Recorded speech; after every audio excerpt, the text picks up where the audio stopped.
আমরা সেই গায়িকাকে 10 লক্ষ টাকা দিয়েছি, তারপর সে ঠিক সময়ে বাতিল কিভাবে করতে পারে? এই গানটা আমি গাইতে পারি স্যার। মুহূর্তেই পুরো ম্যারেজ হলে নিস্তব্ধতা ছেয়ে গেল। আজ তার একমাত্র মেয়ের বিয়ে ছিল, শহরের সব থেকে বড় অনুষ্ঠান। নেতা, সেলিব্রিটি, বিজনেসম্যান সবাই উপস্থিত ছিলেন সেখানে। স্টেজ সাজানো ছিল, আলোগুলি জ্বলছিল, কিন্তু মাইকের সামনে কেউ ছিল না। যে গায়িকাকে ডাকা হয়েছিল, শহরের সব থেকে হিট আওয়াজ, সে ঠিক সময়ে মেসেজ পাঠিয়ে দিল, দুঃখিত, আমি আসতে পারছি না। টাকা নিয়ে নিয়েছিল, নামও ছিল, কিন্তু এখন সে গায়েব। কোটিপতির সম্মান তখন বাজিতে ছিল। তারপর সেই গরিব বাচ্চাটি যা করল এবং সেই কোটিপতির সম্মান বাঁচল কিনা তা জানতে ভিডিওটি শেষ পর্যন্ত দেখতে থাকুন। আজ কোটিপতির মেয়ের বিয়ে ছিল।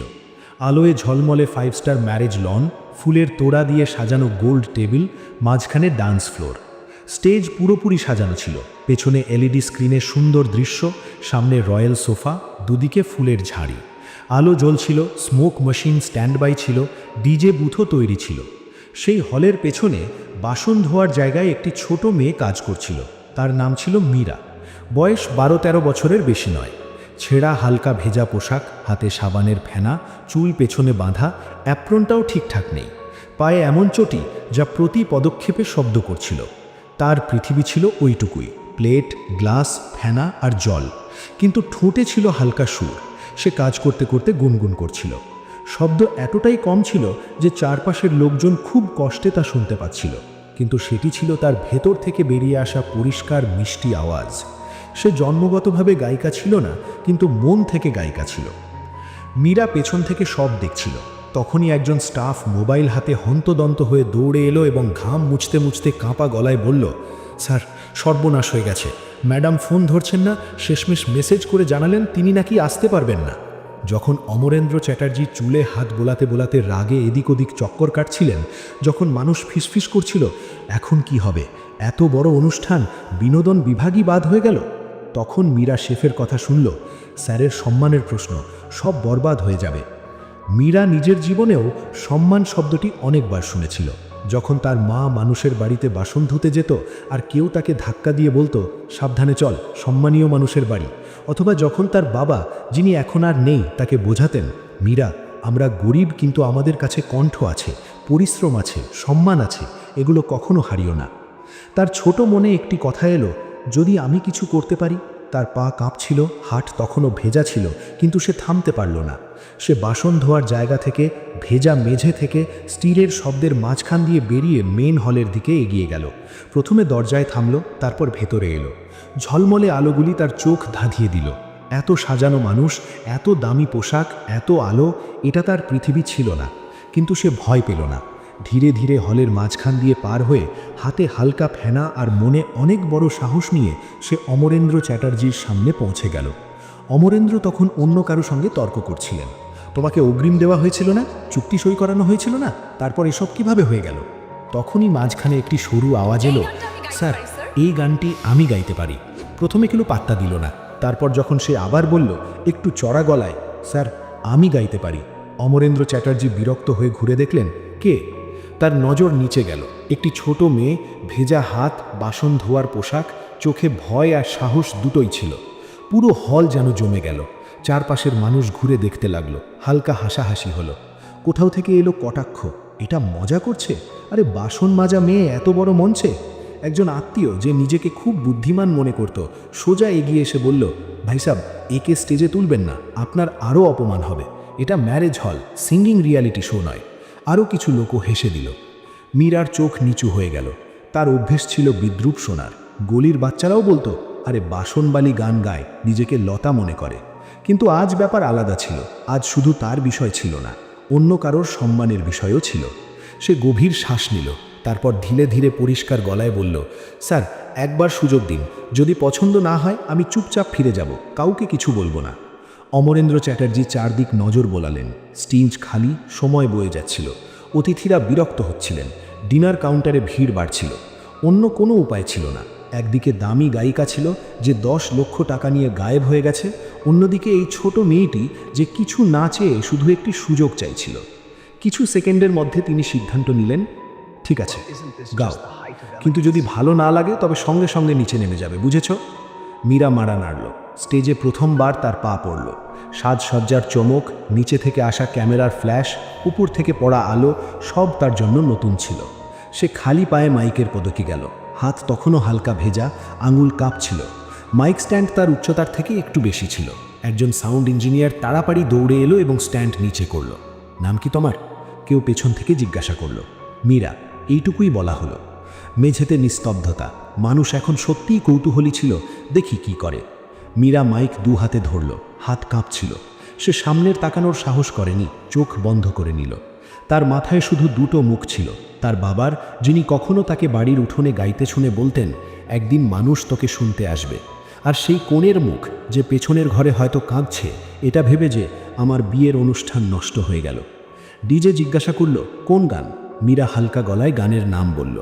এমন গান যা আসল গায়িকার গাওয়ার কথা ছিল, রোম্যান্টিক এবং হৃদয়স্পর্শী, যা কোণের প্রবেশের জন্য বেছে নেওয়া হয়েছিল।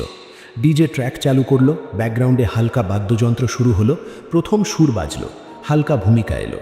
মীরা মাইকের খুব কাছে ঠোঁট আনল, এবং যেমনই প্রথম সুর বেরোলো, পুরো হল শান্ত হয়ে গেল।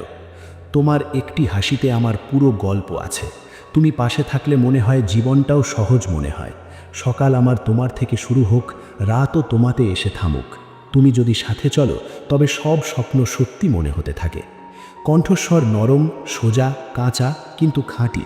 তাতে কোনো অতিরিক্ত অভিনয় নেই, কোনো ফিল্মি ঢং নেই, কোনো লোক দেখানো ভাব নেই। শুধু সাদামাটা সুর, যা সোজা কান দিয়ে হৃদয়ে গিয়ে পৌঁছচ্ছিল। শুরুতে দুই একজন লোক হাসতেই যাচ্ছিল, কিন্তু প্রথম লাইনেই তাদের হাসি আক্ষরিক অর্থেই বলায় আটকে গেল। পাশে বসা একজন স্থানীয় গায়ক, যে নিজে স্টেজ পায়নি, মোবাইল বের করে রেকর্ড করতে লাগলো। একজন সেলিব্রিটি, যে নিজের ফোনে ব্যস্ত ছিল, হঠাৎ চুপ হয়ে মাথা তুলে দেখতে লাগলো। নেতারা, যারা এতক্ষণ রাজনীতি নিয়ে আলোচনা করছিলেন, চেয়ারে সোজা হয়ে বসে পড়লেন। মীরার চোখ তখনও বন্ধ ছিল। সে কোনো পারফরমেন্স দিচ্ছিল না, শুধু মন থেকে গাইছিল। তার গলায় তার নিজের লড়াইয়ের শব্দ ছিল, বাবাকে হারানোর কষ্ট, মায়ের পরিশ্রম, বাসন ধোয়ার মাঝখানে শোনা গান, কখনো রেডিও থেকে, কখনো মন্দির থেকে, কখনো কোনো অনুষ্ঠান থেকে। মাঝপথে আস্তে আস্তে হলে নিস্তব্ধতার জায়গায় হালকা প্রশংসার ঢেউ আসতে লাগলো। কিছু মানুষ দুলতে লাগলো। কেউ বলল, এটি তো আসল গায়িকার থেকেও হৃদয়স্পর্শী। কেউ নিজের পাশের জনের কানে ফিসফিস করে বলল, একে তো পেশাদার তালিম দেওয়া উচিত।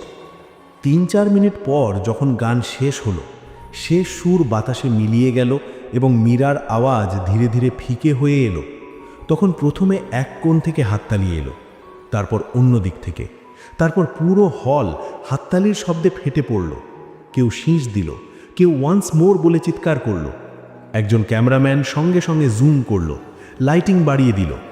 মীরা ইতস্তত করে চোখ খুলল। সে বিশ্বাস করতে পারছিল না যে এসব তার জন্য। সে স্বভাববশত মাইক ছেড়ে পিছিয়ে যেতে চেয়েছিল, কিন্তু ডিজে আবার ট্র্যাক চালু করে দিল। শ্রোতাদের থেকে আওয়াজ এলো, অন্য একটি গান। এখন ইভেন্ট কোঅর্ডিনেটর নিজে স্টেজের পাশে এসে বলল, আরেকটি মা, শুধু আরেকটি। অমরেন্দ্র চ্যাটার্জি, যিনি এতক্ষণ নিচ থেকে সব দেখছিলেন, এখন ধীরে ধীরে স্টেজের দিকে এগিয়ে এলেন। তার চোখ সত্যি ভিজে ছিল। মীরা দ্বিতীয় গান শুরু করল।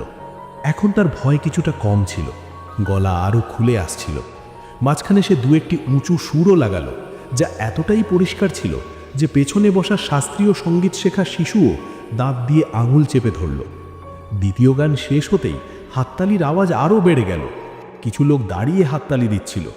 অতিথিদের মধ্যে একজন সরাসরি বলল, চ্যাটার্জিজি, আপনি লক্ষ লক্ষ টাকা দিয়ে যে গায়িকাকে ডেকেছিলেন সে তো আসেনি, কিন্তু ঈশ্বর আপনাকে যা বিনামূল্যে পাঠিয়েছেন সে তার থেকে অনেক বড় শিল্পী। অমরেন্দ্র স্টেজে গেলেন। সবার চোখের সামনে তিনি সেই ছোট মেয়েটির সামনে গিয়ে দাঁড়ালেন, যে তখনও বুঝতে পারছিল না কি হচ্ছে। মা, তার গলা ভারী হয়ে এসেছিল। আজ তুমি আমার সম্মান নয়, আমার মেয়ের বিয়ে বাঁচিয়েছ। তোমার জন্য কেউ আমাদের খামতি নিয়ে হাসেনি, উল্টো সবাই এই অনুষ্ঠান মনে রাখবে। মীরা ঘাবড়ে পিছিয়ে যেতে লাগলো। আমি তো শুধু গান গাইছিলাম স্যার। অমরেন্দ্র তার কথা মাঝপথে থামিয়ে বললেন, তুমি শুধু গান গাইছিলে না, তুমি আজ আমার মাথা নিচু হওয়া থেকে বাঁচিয়েছ। তারপর পুরো হলের দিকে ঘুরে বললেন, আজ থেকে এই মেয়েটি আমার কাছে শুধু বাসন মাজা মেয়ে নয়, সে আমাদের পরিবারের অতিথি। আর যখনই কেউ এই বিয়ে মনে রাখবে, এর কণ্ঠ মনে রাখবে। সেই রাতে মীরা শুধু হাততালি পায়নি, সে পুরস্কার পেয়েছিল। সেই স্টেজেই সে খামে ভরা টাকা নয়, বরং অন্য কিছু জিনিস পেল। একজন স্থানীয় মিউজিক একাডেমির মালিক, যিনি অতিথি হিসেবে উপস্থিত ছিলেন, এগিয়ে এসে বললেন, মীরা, কাল থেকে তুমি আমাদের ইনস্টিটিউটে বিনামূল্যে প্রশিক্ষণ নিতে আসবে, কোনো ফি লাগবে না।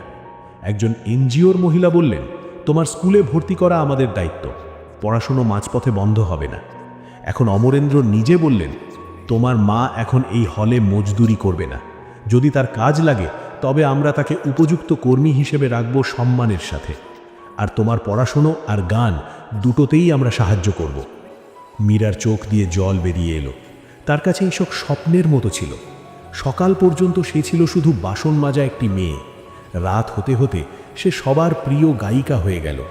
আর সেই গায়িকা যে 10 লাখ টাকা নিয়ে বাতিল করেছিল, পরের দিন তার নাম সোশ্যাল মিডিয়ায় ট্রেন্ড তো হলো, কিন্তু ভালো কারণে নয়। অপেশাদার আচরণ, গ্রাহককে ঠকানো, কর্পোরেট শোয়ের জন্য বিয়েকে উপেক্ষা করা, এমন অনেক ট্যাগের সাথে তার বিরুদ্ধে কথা হতে লাগলো। অনেক ইভেন্ট কোম্পানি চুপিসারে লিখে নিল যে এরপর থেকে চুক্তি বুঝে শুনে করতে হবে। অমরেন্দ্র চ্যাটার্জি তাকে আইনি নোটিশও পাঠালেন। চুক্তি অনুযায়ী টাকা ফেরতের প্রক্রিয়া শুরু হলো। কিন্তু তার থেকেও বড় ক্ষতি হলো তার সুনামের। কারণ যেদিন সে শো থেকে গায়েব হয়েছিল, সেই দিনই একটি ছোট মেয়ে কোনো ফি ছাড়াই, কোনো অহংকার ছাড়াই স্টেজে উঠে গিয়ে মানুষের মন জিতে নিল। প্রতিভা পোশাক দিয়ে চেনা যায় না, সুযোগ কে পাবে এটা প্রায়ই টাকা ঠিক করে, কিন্তু কার পাওয়া উচিত এটা মানুষ প্রায়ই ভুলে যায়।